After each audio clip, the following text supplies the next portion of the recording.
And now for that big surprise, would you welcome Mr. Steve Perry? Okay. Hey, Bruce, how are you? How am I? I'm great. I'm sitting here talking to Steve Perry. That's how great I am. I just cannot believe that this is really happening. Wait a minute. You can't believe it's really happening. I can't believe this is really happening, Bruce. After all these years, you know? How long has it been? I mean, can we safely say that this is one of the first interviews you've done in how long? I would say at least 25 years, I think, at least. Wow. It is an honor to talk to you today. It really is. Well, it's so great to be on KBAY. I got to tell you, it's really great. I've been playing your music my whole career, and for about the last 20 years or so, I've said on the air, I wish that Steve Perry would record some new music. Can we safely say that that day has arrived? Today is the day that has arrived. I recorded some music a few years ago, and it's out today. Yes. Yeah. And we are going to hear some of it. Yeah. We have a lead track called No Erasing. That's out today, and that's what we're talking about, and there'll be more to come. How long has it been since your last new album? 94, 95? Boy, you know better than I, but it was a long damn time ago. I'll tell you that, Bruce. Did something happen? I know what happened with Journey, but for you to have walked away from the music industry, that's surprising. Well, what's amazing is it was just a time for me to walk away and fall back into my life, just get back into my normal life, to rediscover a life other than the one I had had in Journey, and I loved being in Journey. I'm not complaining.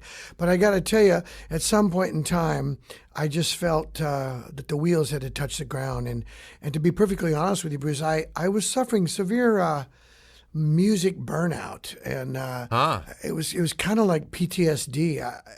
You have to understand that music, when I was a kid, saved my life. It was something that just touched me, and I saw my dad as a singer when I was a young boy, and I just knew that I can do that. I thought to myself, I can do what he's doing.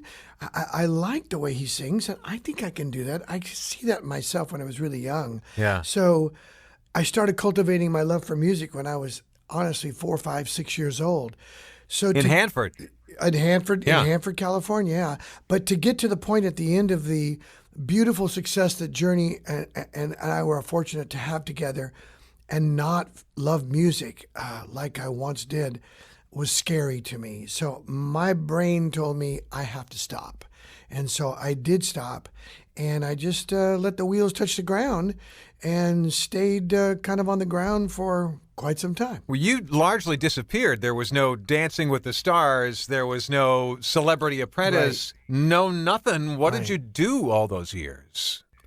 Well, I did a lot of work on trying to survive on my own terms, on life's terms. I just didn't want to just be the guy that was the singer who was living every day, touring and playing everywhere. I just was trying to live a life like everybody else is living, and see if I can just get back to that's enough. And by the way, why isn't that enough? And I wanted to know why, Okay. And there was a lot of questions that required me to do a lot of, self-examination. And I kind of got into somewhere between Joseph Campbell and Joe Pesci, as my friends call me. What? On a good day, I'm Joseph Campbell. On a not so good, I go Pesci. So, Steve, why now? Why do you come back with new music today? Well, that's a really good question. I would say about almost 7 years ago, I met a wonderful girl named Kelly Nash, and when I met her, she was already fighting a fight with breast cancer. And she had been fighting it beautifully for 3 years. And I just fell so in love with her.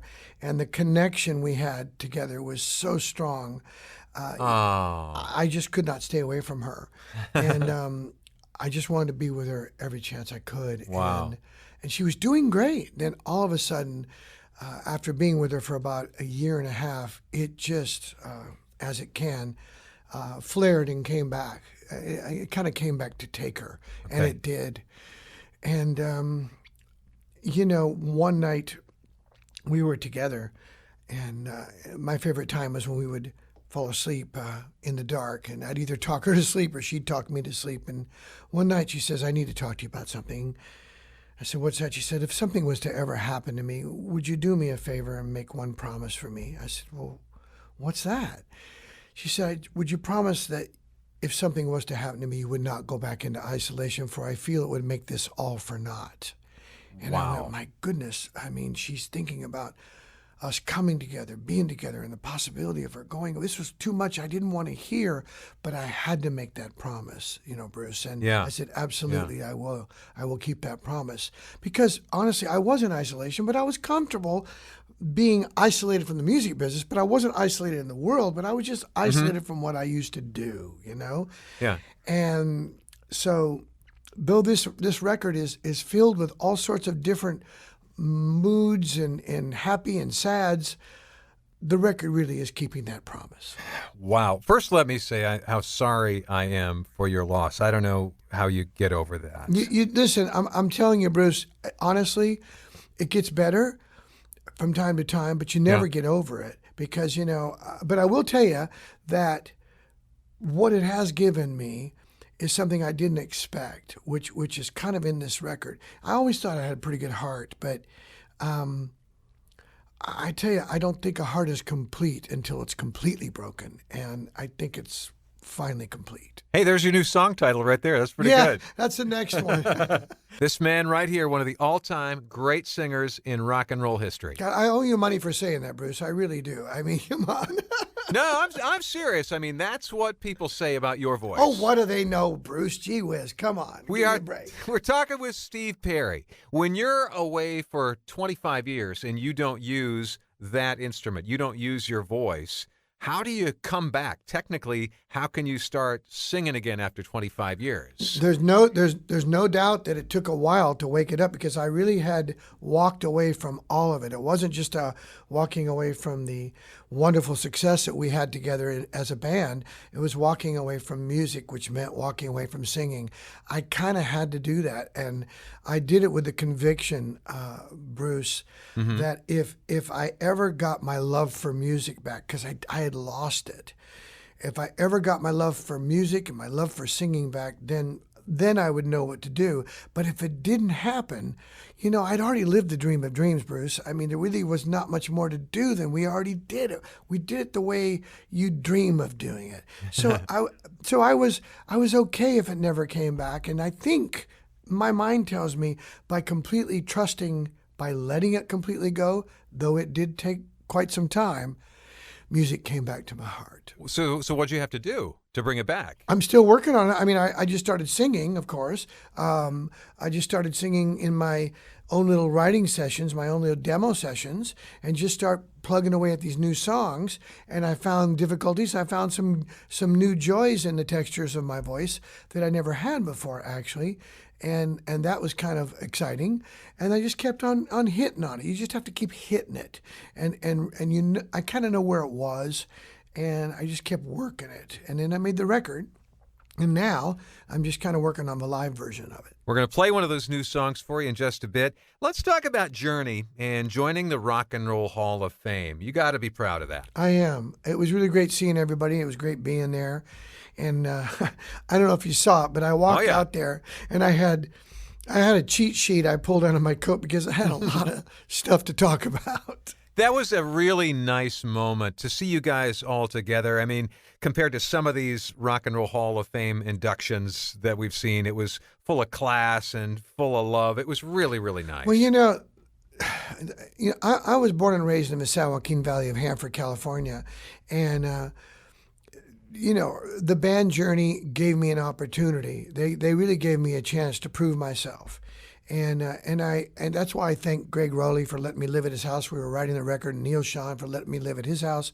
They really took me under their wing and saw, this kid's got some talent. Let's see what he can do, And so we kind of grew as a group together, and then the group started to grow together as a unit on another level. And yet at the Hall of Fame induction, you didn't perform together that night. Did you talk about it? Did you think about getting on stage with those guys and doing a song with them? No, it wasn't discussed because, to be perfectly honest with you, I'm not in the band anymore. I've not been in the band for years, and I respect Arnell completely, and that's why I gave him a shout-out because he sings his heart out every night, and I haven't been in the band since, way before Arnell was in the band, and Right.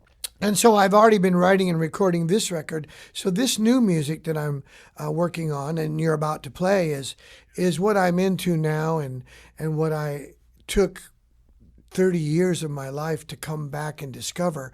And so it means a lot to me personally. His new album is called Traces. The first single is called No Erasing. And Steve, I love the first words of the song because it's so appropriate for you. I know it's been a long time coming. It has been too long. Because it has, Bruce. I know. But this song is not really about you coming back to music. This is a song you wrote about going to a high school reunion. Yeah, the song is about going to the high school reunion and running into somebody that you haven't seen in a long time. And you both have relationships, but you're both hanging out at the reunion. You jump into the car, you go drive to the place where you both used to sit and smooch, and you get in the back seat of the car and you talk about old times. And it's about, there's no erasing. I felt this once before, no erasing, no running anymore. My soul's burning just like it used to, that kind of feeling, no erasing. Our love just won't let go. You just sort of rediscover the love you once had together way back in those innocent, formative times of high school that gets rekindled when you see somebody in a reunion situation, especially when you're parking out in the San Joaquin Valley near a canal and sitting in the backseat of her car. Wait a minute, Steve. This sounds like something that might have actually happened. You listen to the song. We'll talk. All right. Everybody ready for a great moment? Here we go. First new Steve Perry song in 24 years. Here is No Erasing.